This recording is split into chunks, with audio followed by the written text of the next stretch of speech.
আজকের আঞ্চলিক সংবাদগুলিতে আপনাদের সবাইকে স্বাগতম। আজ হলো 21 মে বুধবার। আজকের সন্ধ্যার গুরুত্বপূর্ণ খবরগুলি হলো: বিশ্বের বেশ কয়েকটি দেশে আবার বাড়ছে করোনা ভাইরাসের সংক্রমণ, আতঙ্কিত হওয়ার কোনো কারণ নেই ঘোষণা ভারতের স্বাস্থ্য মন্ত্রকের। বিস্তারিত থাকবে প্রতিবেদনে। বৃষ্টিতে বিপর্যস্ত উত্তর পূর্বাঞ্চল, সাইরেং সড়কের উপর পাথরের ধস, আহত এক, ক্ষতিগ্রস্ত 2টি গাড়ি। শ্রীভূমি কংগ্রেসে টিকিট বাণিজ্যের বিস্ফোরণ, শামীম চৌধুরীর বিরুদ্ধে পুলিশের দ্বারস্থ বজলুল হক চৌধুরী আসান। জোরদার মামলা না হলে আদালত ঢুকতে পারবে না, ওয়াকফ মামলায় ঘোষণা প্রধান বিচারপতির। শিলচর পলিটেকনিকের কাছে অবকাঠামোগত উন্নয়নের জন্য শিলচর মেডিকেল কলেজ হাসপাতাল রোড আংশিকভাবে বন্ধ ঘোষণা। শিলচরে মরেল পুলিশিংয়ের ঘটনা, সেকেন্ড লিংক রোড থেকে 3 জনকে গ্রেফতার। নৈতিক পুলিশিং, অভিযুক্ত চোরকে নির্মমভাবে লাঞ্ছিত করার অভিযোগ। পদোন্নতি দিয়ে অসমের পূর্ণ সঞ্চালক প্রধানের দায়িত্ব দেওয়া হলো হরমিত সিংকে। প্রবল বৃষ্টি, বিপর্যস্ত উত্তর সিকিম, আটকে পড়েছেন পর্যটকরা। এবং শেষ খবর, মণিপুরের জিরিবামে খুনের কাণ্ড এবং লুটপাট মামলায় কেরালায় গ্রেফতার জঙ্গি, তদন্তে ন্যাশনাল ইনভেস্টিগেশন এজেন্সি অর্থাৎ এনআইএ। এবারে শুনুন বিস্তারিত খবর। প্রথম খবর, বিশ্বের বেশ কয়েকটি দেশে আবার আতঙ্ক বাড়াচ্ছে করোনা ভাইরাস। বিশেষ করে সিঙ্গাপুর এবং হংকংয়ে নতুন করে করোনা ভাইরাস সংক্রমণের ঢেউ শুরু হলেও ভারতের স্বাস্থ্য কর্তৃপক্ষ কোভিড-19 পুনরুত্থানের আশঙ্কা উড়িয়ে দিয়েছে। স্বাস্থ্য মন্ত্রণালয়ের এক পর্যালোচনায় দেখা গিয়েছে, ভারতের বর্তমান পরিস্থিতি নিয়ন্ত্রণে রয়েছে। 2025 সালের 19 মে পর্যন্ত দেশব্যাপী মাত্র 257 জন সক্রিয় রোগীর খবর পাওয়া গিয়েছে।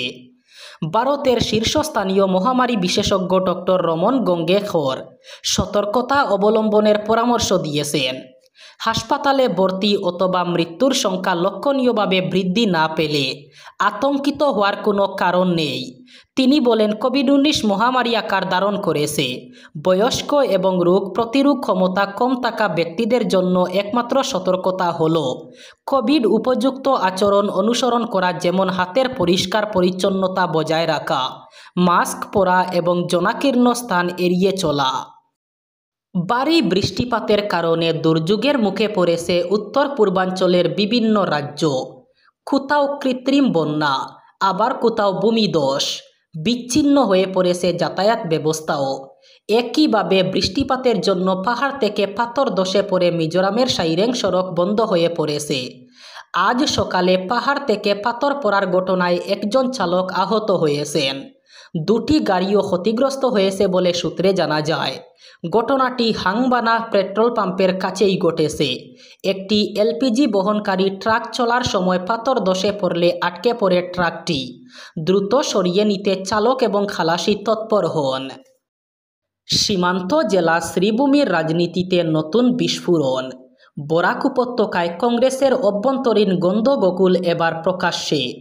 শতবর্ষ প্রাচীন দল ভারতীয় জাতীয় কংগ্রেসের করিমগঞ্জ তথা শ্রীভূমি জেলায় এবারের পঞ্চায়েত নির্বাচনে টিকিট বন্টন নিয়ে দুর্নীতির অভিযোগ ধরেই ঘুরছিল বাতাসে। তবে এবার সেই অভিযোগ পেল তথ্য প্রমাণের ছোঁয়া, সঙ্গে আইনি রূপও। প্রাক্তন জেলা কংগ্রেস সাধারণ সম্পাদক বজলুল হক চৌধুরী আচান সদর থানায় মামলা দায়ের করেছেন প্রদেশ কংগ্রেসের সাধারণ সম্পাদক তথা প্রভাবশালী নেতা আমিনুর রশিদ চৌধুরী ওরফে শামীমের বিরুদ্ধে। মামলা অনুযায়ী কংগ্রেস টিকিটের জন্য বিপুল অঙ্কের টাকা নেওয়া এবং সেই প্রতিশ্রুতি ভঙ্গ করে টিকিট বিক্রির গুরুতর অভিযোগ উঠেছে শামীমের বিরুদ্ধে। মামলা না হলে হস্তক্ষেপ করা যায় না। গতকাল সংশোধিত ওয়াকফ আইন নিয়ে চলা শুনানিতে এমনই পর্যবেক্ষণ শীর্ষ আদালতের। এদিন দেশের প্রধান বিচারপতি বি.আর. গাবাই এবং বিচারপতি এজি মসিহর বেঞ্চে ছিল শুনানি। সংশোধিত ওয়াকফ বিল আইনে পরিণত হওয়ার পর এর বিরুদ্ধে শীর্ষ আদালতে একাধিক জনস্বার্থ মামলা দায়ের করা হয়। তবে সেই শতাধিক জনস্বার্থ মামলার মধ্যে মোট 3টি ইস্যুকে শুনানির জন্য বেছে নেয় শীর্ষ আদালত। প্রথমত, যেসব সম্পত্তি আদালত ওয়াকফ সম্পত্তি বলে ঘোষণা করেছে সেগুলি আর ওয়াকফ সম্পত্তির তালিকা থেকে বাদ দেওয়া যাবে না। দ্বিতীয়ত, যে সকল ওয়াকফ সম্পত্তি নিয়ে বিবাদ রয়েছে সেখানে জেলাশাসক নিজের কার্য প্রক্রিয়া চালাতে পারলেও তার সিদ্ধান্ত গ্রহণযোগ্যতা পাবে না। তৃতীয়ত, ওয়াকফ বোর্ডে অমুসলিম অথবা কোনো হিন্দু সদস্য থাকবে না। মঙ্গলবার শুনানি চলাকালীন দেশের প্রধান বিচারপতি বলেন, এটা একটা সাংবিধানিক বিষয়। আদালত সাধারণভাবে সেখানে হস্তক্ষেপ করতে পারে না যতক্ষণ না নির্দিষ্ট কোনো মামলা হচ্ছে। শিলচর নগর পরিকাঠামো উন্নয়নের লক্ষ্যে একটি বড় পদক্ষেপ। শিলচর পলিটেকনিকের কাছ থেকে শিলচর মেডিকেল কলেজ হাসপাতাল রোড আংশিকভাবে বন্ধ রাখার ঘোষণা করা হয়েছে। পরবর্তী নির্দেশ না দেওয়া পর্যন্ত এই বন্ধের ফলে গুরুত্বপূর্ণ উন্নয়ন কাজের সুবিধার্থে রাস্তার অর্ধেক প্রান্তে যানবাহন চলাচল সীমিত থাকবে। 2024-25 অর্থ বছরের জন্য নাবার্ডের RIDF প্রকল্পের অর্থনৈতিক মুখ্যমন্ত্রী উন্নয়ন পকিপথ নির্মাণ আচনিয়ের অধীনে গৃহীত এবং এই প্রকল্পে রাঙ্গিরখাড়ি নেতাজি স্ট্যাচু পয়েন্ট এবং শিলচর মেডিকেল কলেজ হাসপাতাল পয়েন্টের মধ্যে রাস্তার বিস্তীর্ণ উন্নতি অন্তর্ভুক্ত হয়েছে। উন্নয়ন কাজের মূল উপাদানগুলির মধ্যে রয়েছে রাস্তার উপরিভাগের উন্নতি, একটি বক্স কালভার্ট নির্মাণ এবং একটি RCC আচ্ছাদিত নিষ্কাশন ব্যবস্থা, যার লক্ষণ মসৃণ সংযোগ, বর্ধিত নিরাপত্তা এবং উন্নত জল ব্যবস্থা নিশ্চিত করা। গতকাল শিলচরের সেকেন্ড লিংক রোড এলাকা থেকে 3 জনকে গ্রেফতার করেছে রাঙ্গিরখাড়ি পুলিশ। চুরির অভিযোগে অভিযুক্ত এক ব্যক্তিকে নৃশংসভাবে লাঞ্ছিত করে আইন নিজের হাতে তুলে নেওয়ার অভিযোগে এই 3 ব্যক্তিকে গ্রেফতার করা হয়েছে। উত্তর কৃষ্ণপুর এলাকায় ঘটে যাওয়া এই ঘটনাটি এই অঞ্চলে মরেল পুলিশিং এবং সতর্কতার ক্রমবর্ধমান উদাহরণের দিকে ইঙ্গিত করে। পুলিশ সূত্রে জানা গিয়েছে, 3 অভিযুক্তকে উত্তর কৃষ্ণপুর পার্ট 3 এর মনোরঞ্জন চন্দের ছেলে মান্না চন্দ, দ্বিতীয় লিংক রোড লেন নম্বর 14 এর শ্রীকান্ত দাসের ছেলে পলাশ দাস এবং উত্তর কৃষ্ণপুর পার্ট 3 এর গোপিকা রঞ্জন চন্দের ছেলে স্বরূপ চন্দ একটি দলের অংশ ছিল যারা অভিযুক্ত চোরকে একটি গাড়ির সাথে বেঁধে জনসমক্ষে লাঠি এবং ঝাড়ু দিয়ে মারধর করেছিল। অসম পুলিশের ভারপ্রাপ্ত সঞ্চালক প্রধানের দায়িত্বে থাকা হরমিত সিংকে পদোন্নতি দিয়ে রাজ্য পুলিশের সঞ্চালক প্রধানের দায়িত্ব দেওয়া হলো। রাজ্য সরকারের স্বরাষ্ট্র ও রাজনৈতিক বিভাগ এক নির্দেশে হরমিত সিংকে পদোন্নতি সহ অসম পুলিশের পূর্ণ পর্যায়ের সঞ্চালক প্রধান হিসাবে আনুষ্ঠানিকভাবে দায়িত্ব প্রদান করেছে। উল্লেখ্য, জিপি সিং অসম পুলিশের সঞ্চালক প্রধানের দায়িত্ব ছাড়ার পর ভারপ্রাপ্ত সঞ্চালক প্রধানের দায়িত্ব গ্রহণ করেন 1992 সালের IPS আধিকারিক হরমিত সিং। গত 29 জানুয়ারি রাজ্য পুলিশের মুখ্য কার্যালয়ে আয়োজিত এক অনুষ্ঠানে জিপি সিং অসম পুলিশের সঞ্চালক প্রধানের দায়িত্ব হরমিত সিংকে অর্পণ করেন।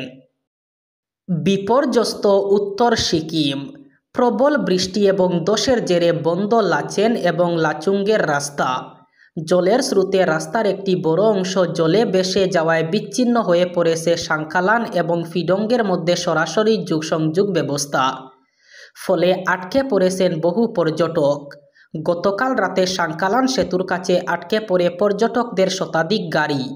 বড় বিপদের আশঙ্কায় মঙ্গন জেলা প্রশাসনের তরফে গাড়িগুলিকে বিডিও অফিসের পার্কিংয়ে নিয়ে যাওয়া হয়। এই পরিস্থিতিতে এদিনও উত্তর সিকিমে পারমিট দেওয়া হয়নি। অনলাইনে আগাম যারা পারমিট নিয়েছেন তাও বাতিল করা হয়। পরিস্থিতি স্বাভাবিক না হলে পারমিট ইস্যু করা হবে না বলে জানানো হয়েছে জেলা প্রশাসনের তরফে। এবার শেষ খবর। মণিপুরের জিরিবাম জেলার জহরাইন গ্রামের এক মহিলাকে নৃশংসভাবে খুনের সঙ্গে জড়িত ও লুটপাটের ঘটনায় কেরালার কান্নুর থেকে এক নিষিদ্ধ জঙ্গি সংগঠনের সদস্যকে গ্রেফতার করেছে ন্যাশনাল ইন্টেলিজেন্স এজেন্সি। NIA এই তথ্য জানিয়েছে। গ্রেফতারকৃত অভিযুক্তের নাম রাজকুমার মৈপাকসনা। তিনি মণিপুরের জিরিবাম জেলার বাসিন্দা এবং নিষিদ্ধ ঘোষিত বিচ্ছিন্নতাবাদী সংগঠন কাংলেই পাকের গণবিপ্লবী দলের সদস্য বলে জানিয়েছে NIA। NIAর বিবৃতি অনুযায়ী 2024 সালের নভেম্বর মাসে জাউরাইন গ্রামের সংগঠিত এই বর্বর ঘটনার অন্যতম মূল অভিযুক্ত ছিল মৈপাকসানা।